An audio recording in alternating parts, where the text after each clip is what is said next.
21년부터 수출이 이제 진행이 되기 시작했죠. 연말에 네. 이제 LIG 넥슨이라는 기업에 이제 조단위 이 수출이 나오기 시작을 하면서 이제 72억 5천만 달러 수준으로 1년 만에 2배가 올랐고요. 네. 그리고 22년도에는 100억 달러가 이미 넘어선 걸로 좀 추정치가 나오고 있습니다. 올해요? 네. 네. 그러면 2년 전과 비교했을 때 수주 잔고 자체가 3배 이상 커진 거죠.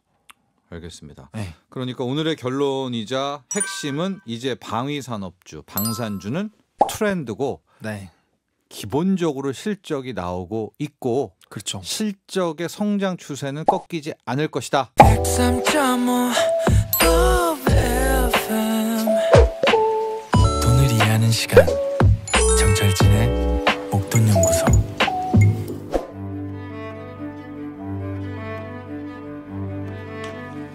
뭐든 시작이 중요하고 기초가 탄탄해야겠죠. 기초부터 단단하게 다져보는 주식 공부, 주식학 개론. 오늘도 강의 진행해 주실 헤르메스타 하청환 본부장에게 차근차근 배워봅니다. 안녕하십니까? 네, 안녕하십니까? 네, 힘든 한 주죠. 네, 너무나도 힘든 한 주입니다. 네. 6587번님 토요일에도 목돈연구소로 출근, 주말에도 경제 흐름 잃지 않기. 맞습니다. 특히 우리 하청환 본부장이 네. 탁탁 맥을 짚어주고 있고요. 박양수님 토요일은 진행도 정보도 따뜻한 듯합니다. 차가운 경제는 다 있고 마냥 따스한 주말, 맑은 주말들 되셨으면 좋겠습니다. 해주셨습니다.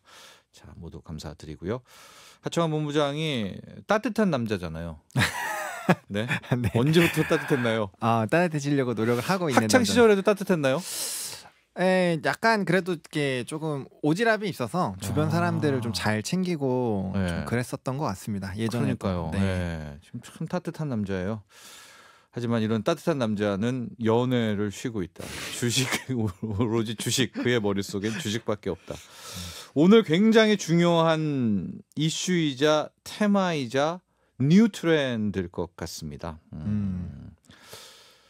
이게 이제 방산주라는 게 한 5년 전, 10년 전만 해도 북한이 미사일 쐈을 때 한 일주일 들썩거리는 그쵸. 뭐 이 정도였었는데 네, 맞습니다. 지금은 이 방위산업, 이 방산주라는 게 한 테마를 넘어서 네. 축을 이루고 있고요. 뭐 네. 심지어 경기 방어주다.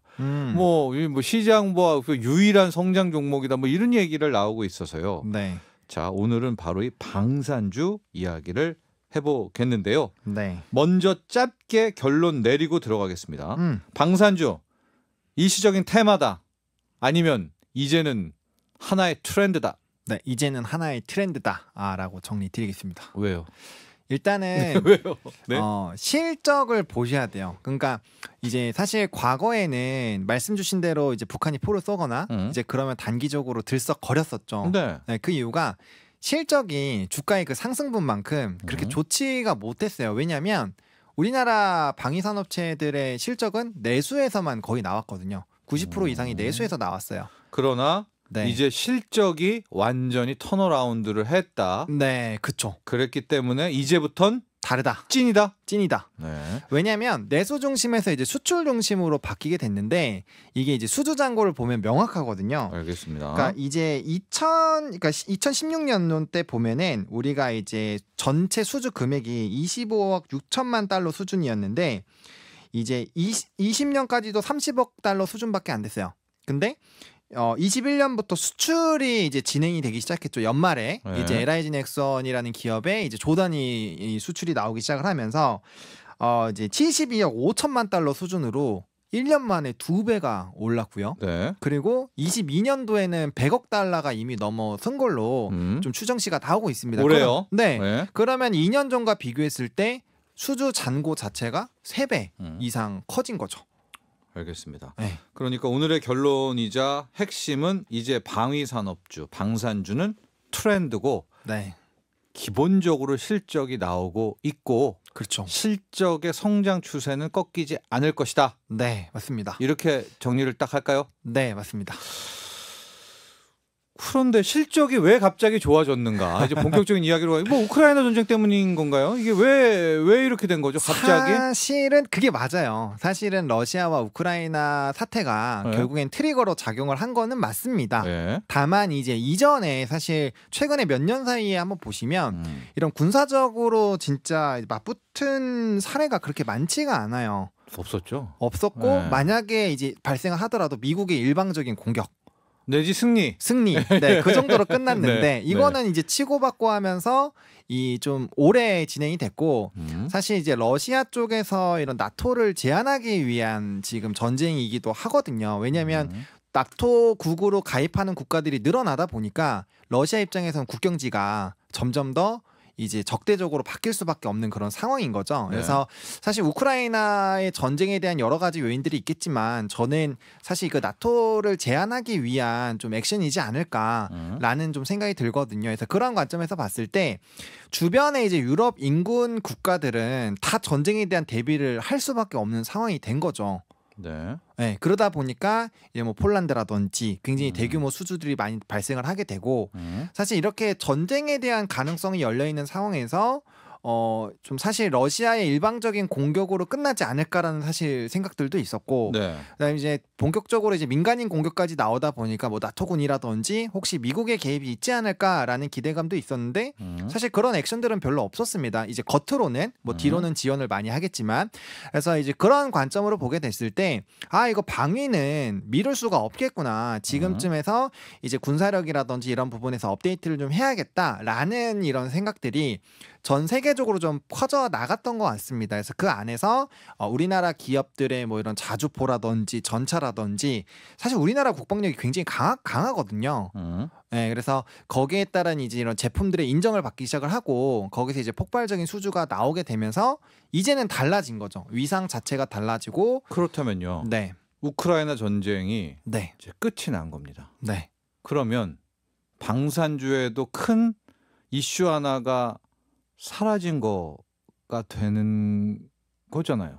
사실 그렇게도 생각을 하실 수가 그 있는데 리스크가 있는데요, 엄청난. 네, 근데 저는 오히려 그거가 그렇게 종료가 되더라도 네. 사실 그 여파는 상당 부분 진행이 되지 않을까라는 생각이 듭니다. 또 터질 수 있다. 언제든지 터질 수 있는 거죠. 왜냐하면 그 지금 러시아 제재를 벌써 몇 번째 합니까? 7번째, 8번째 넘어가고 있는데 그럼에도 불구하고 사실 러시아는 굴복하지 않고 있고 여전히 뭐 이번 주에 사실 뭐 테러라든지 또 이슈들이 새로 또 불거졌잖아요. 또 이 이란 이스라엘이 영원한 숙제가 남아 있는데 핵 문제도 있죠. 예. 요번에 놓고 보니까 미국의 힘이 많이 빠졌단 말이죠. 그렇죠. 예. 네, 그러니까 사실 미국이 이전에는 이제 세계적인 경찰 역할을 많이 하면서 좀 이렇게 개입도 하면서 제재도 하고 사실 이렇게 군사적인 충돌이 일어나는 일들이 좀 드물었는데 지금 그런 부분에서도 좀 힘이 빠져 있는 상황인 거죠. 그래서 사실 언제든지 이런 인접 국가에서는 전쟁이 터질 수 있다라는 생각을 하고 사실 대응을 해야 되는 거고 지금 이런 에너지 문제라든지 곡물 문제라든지 보호 무역주의도 굉장히 좀 심각해져 있는 상황이잖아요.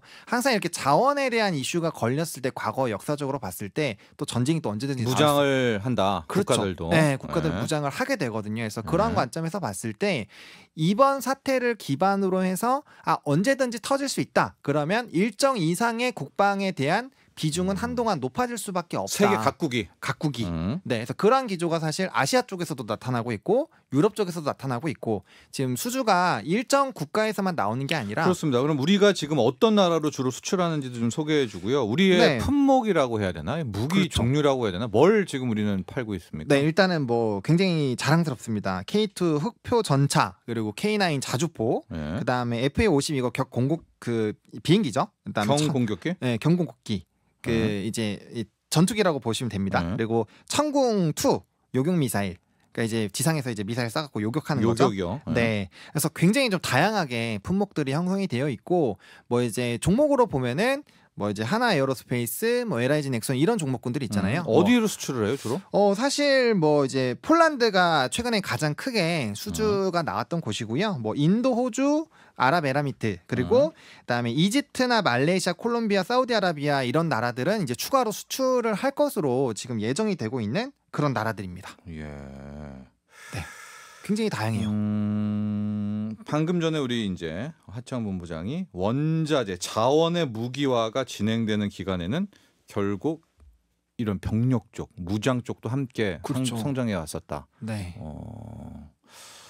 그런데요. 주가를 보면 우리가 늘 말하지만은 주가는 선반영, 킹반영이지 않습니까? 네. 철도 시대에는 철도 버블이라고 통해서 100년 철도 역사상 실제 주가는 앞에 한 1년, 2년이 전부였잖아요. 그쵸 맞습니다. 네. 지금 그 분석을 다 전문가들이 하고 있다면 시장은 똑똑하니까 이미 주가가 좀 튀어 올랐고 이게 전부가 아니냐?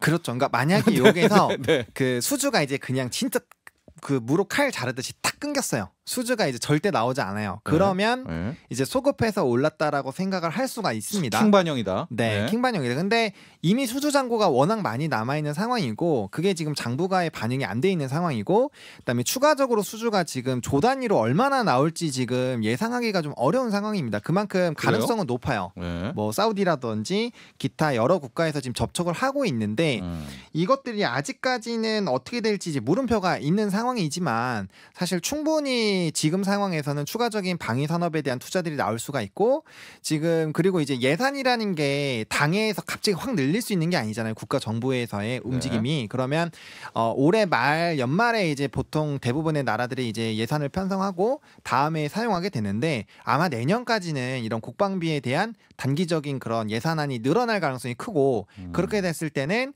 추가적인 수준은 충분히 가능하지 않을까라는 관점이거든요. 네. 그래서 사실 이제 앞으로의 미래일이다 보니까 뭐 말씀하신 대로 수주가 갑자기 뚝 끊길 수도 있고 변수가 나타날 수 있겠지만 지금은 충분히 전 가능성이 있다라고 보고 있고요. 그다음 이전에 우리나라 방산업체들이 굉장히 강했을 때 월봉 흐름을 보시면 지금 주가보다는 거의 한 40~50%의 상방이 열려 있는 상황입니다. 이전에 우리나라 방산주들이 굉장히 좀 이슈가 되고 모멘텀이 있을 때를 본다면 그래서 지금 사실 실적적으로는 사상 최대 실적들이 나오고 있는 상황이라서 근데 이게 끝이 아니다. 네, 저는 끝이 아니다라고 생각을 하고 있습니다. 무엇보다 수출길이 이제 열렸는데 바로 딱 끊긴다라는 생각은 안 하고 있습니다. 하고 우크라이나 사태가 끝나더라도 네. 그 사태를 봤기 때문에 그쵸. 더 무장하려는 수요는 많다. 네. 그리고 그렇죠? 지금 상황으로 보면은 한동안 유지가 되지 않을까라는 생각도 있습니다. 핵전쟁 일어나서는 안 되겠지만 핵전쟁이 되면 솔직히 무기는 별로 필요 없는 거잖아요. 근데 저는 핵전쟁에 대해서는 가능성을 굉장히 낮게 보고 있습니다. 사실 네. 핵전쟁 얘기가 나오면서 지금 뭐 방독면이라든지 뭐 요오드 관련된 오히려 그쪽이 더 많이 올랐어요. 예. 주가가 굉장히 많이 오르고 방위 말씀하신 대로 무기가 사실 크게 의미가 없다 보니까 없죠. 예. 무기 쪽 이제 방위 산업체들이 빠지고 오히려 이런 요오드라든지 방독면이라든지 그런 섹터가 예. 단기적으로 시세가 많이 분출이 됐는데 일단은 러시아 쪽에서 핵 전쟁을 하기 위해서는 중국의 동의가 저는 반드시 필요하다라고 봅니다. 왜냐하면 중국의 참전이 필요하다라고 보고 있고 만약에 핵 전쟁을 실행을 하게 되면 나토군과 미군을 러시아 혼자서 감당을 해야 되는데 저는 쉽지 않다고 봐요. 그래서 사실 시뮬레이션 돌려보면 미국 전 세계랑 붙어도 사실 미국은 쉽게 지지 않거든요. 그래서 그런 부분에서 봤을 때 중국이 지금 4년이 앞두고 있는 상황이고 이제 그 결과에서 움직임이 나와야 되는데 지금 중국은 대만이 중요하지 사실 러시아 우크라이나 지역이 중요하진 않거든요. 본인들 입장에서는. 근데 그때 그 핵을 허락하지 않을 것이다. 동의하지 않을 것이다. 네. 그러면 러시아 입장에서는 그러한 전쟁을 하기가 어려운 상황이고 그리고 핵전쟁까지 열리면 러시아에서는 이제 뒤가 없어요. 칼을 꺼내버리면 네, 뒤가 없기 때문에 칼집에서 네, 그래서 그 핵전쟁까지는 러시아가 그렇게 무리하지는 않을 것으로 저는 예상을 하고 있습니다. 그리고 또 하나가 저는 이 방산주라는 게 과거 우리 코로나19 때 마스크 관련주 투자와 좀 비슷한 것 같은데요. 이게 무슨 얘기냐? 북한에 이제 도발들이 나오잖아요. 네네네. 근데 방산주 투자하고 있으면 도발해라. 막 이런 어떤 생각들 더 악화되라. 세계 정세가 이런 마음을 갖게 되는 거 아닙니까? 사실 사악한 마음을 가질 수 있습니다. 왜냐면 돈이 걸려 있다 보니까 예.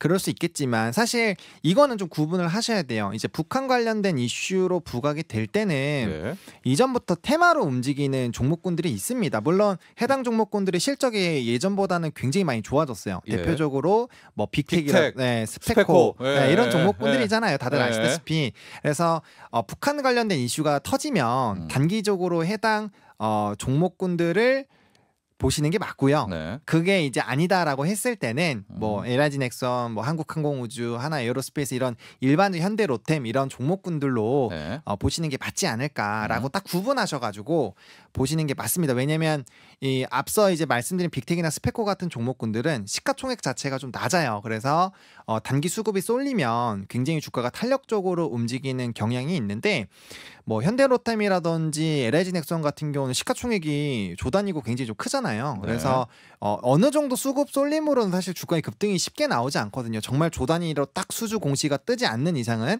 그래서 그런 관점에서 봤을 때는 구분하셔가지고 보실 필요는 있다라고 좀 정리 드리겠습니다. 구분이 안 될 것 같은데. 아니 구분 왜요? 왜냐면 네. 어쨌든 무기를 판다는 것은 네. 그 맞긴 한데. 좀 악화되는 걸 원하는 거잖아요. 근데 사실 우리나라와 북한과의 전쟁이 지금 휴전을 하고 있지만 사실 그러니까 제 말은 굳이 우리나라 아니더라도 아닙니다. 구분해야 돼요. 네, 구분해야 돼요. 네. 이스라엘이랑 한번 전쟁 나라 막 그런 마음이 좀 저보다 깔려 있을 것 같은데. 근데 극복해야 되나요? 극복해야 됩니다. 그리고 그런 생각을 하지 마시고 그냥 우리나라의 그런 이 방위 산업의 기술력이 그만큼 뛰어났고 이제 전 세계적으로 드디어 인정을 받기 시작을 했다. 또 이런 마음 어때요? 다 스스로 네. 이 자국의 어떤 무기이란 이런 것이 탄탄할 때 평화는 지켜진다. 그렇죠. 네, 이런 마음으로. 네, 그 마음으로 보시는 게 맞죠. 네. 알겠습니다. 네, 맞습니다. 종목으로 들어가 보도록 하겠습니다. 실은 좀 수주가 늘어나는 그런 종목들 한화 쪽이 많이 있고요. 이게 몇 개가 없습니다. 그러니까 종목을 한번 볼까요? 우리 방산업체들. 일단은 뭐 방산업체들 현대로템 같은 경우는 뭐 이제 수주 많이 늘어나고 있고 앞서 말씀드렸던 이제 이런 전차 뭐 이런 쪽 자주포 이런 쪽이라고 자주포의 현대로템. 그렇죠. 네, 보시면 될 것 같고 그다음에 한국항공우주가 이제 FA-50 경공격기 이제 폴란드 수주로 굉장히 좀 이슈가 있었던 상황이고요. 그다음에 하나에어로스페이스가 이제 전공이죠. 네, 그쪽이라고 보시면 될 것 같고 그래서 뭐 종목군들 말씀하신 대로 그렇게 많지가 않은 상황이고 하나 쪽이 좀 많아요. 하나에어로 있고 하나 디펜스라고 하나 디펜스 이제 자회사로 있는 상황인데 뭐 그 하나에어로스페이스로 같이 엮여서 보시면 될 것 같고 요번에 조금 하나그룹을 좀 집중해서 보실 필요는 있다라고 보는 게 이걸 뭐 이쪽에 투자하라는 관점이 아니라 그냥 여러분들 투자 쪽 얘기는 아니라요. 네, 투자 쪽 얘기는 아니라 방위 산업체에 뭔가 이 턴을 할 수 있는 꼭지가 될 수 있지 않을까라는 움직임이 최근에 나오고 있잖아요. 그래서 하나 쪽에서 이제 대우조선해양 인수 지금 뭐 사실상 거의 됐다라고 보시는 게 맞고요. 그다음에 이제 카이 한국항공우주도 이제 인수 움직임을 나오고 있는데 이렇게 되면 6회공을 동시에 다 가져갈 수 있거든요. 그러면 사실 우리나라 지금 하나 쪽 방위 산업이 전 세계적으로 한 30위권으로 좀 알려져 있는데 만약 6회공을 다 가질 수 있다면 한국판 록히드 마틴이 되지 않을까. 그런 기대감도 사실 있는 상황이거든요. 우리 하차원 본부장의 분석은 어때요? 그 한화에서 대우조선해양을 인수하러 들어갔을 때 시장은 대우조선해양을 본 게 아니라 이제 한국항공우주를 본 거잖아요. 그렇죠. 그거를 결국 가지려고 앞서 먼저 대우조선해양으로 이제 들어간 거다. 그런 어떤 정보지도 돌고 그랬었는데 맞습니다. 이 부분에 하청환 본부장의 생각은 어때요? 저는 진행을 할 것 같아요. 결국에는? 네, 결국에는 진행을 할 것 같고 이게 사실 단기적으로는 주가에는 좋지 않을 수 있어요. 왜냐하면 인수를 하고 인수를 하면 그 비용을 먼저 선지불을 해야 되잖아요. 그러면 자금 조달을 위해서 뭐 유상증자라든지 이런 이슈가 발생이 될 수 있고 그거는 사실 기존 주주들에게는 이제 주주 가치가 희석이 되는 거다 보니까 좀 단기적으로는 좀 어려울 수 있습니다. 다만 이게 진행이 됐을 때 경쟁력을 보면 전 세계 10위 안으로 들어갈 수 있다라고 보고 있거든요. 그러면 방산에서요. 네, 방산에서 그러면 그 자체가 우리나라의 이런 이 방위 산업에 대한 가치를 높이게 되고 그게 결국에는 전방위적인 수출의 확대로 또 한 번 작용이 될 수 있어서 단기간에 좀 조정은 있을 수가 있겠지만 중장기적으로 봤을 때는 우리나라도 정말 이제 나누는 것이 아니라 좀 합치고 힘을 모아서 좀 거대한 기업을 진짜 하나 만드는 것도 저는 굉장히 좀 좋지 않을까. 대신에 기간은 길게 보시는 게 좋다라고 좀 정리를 드리도록 하겠습니다. 알겠습니다.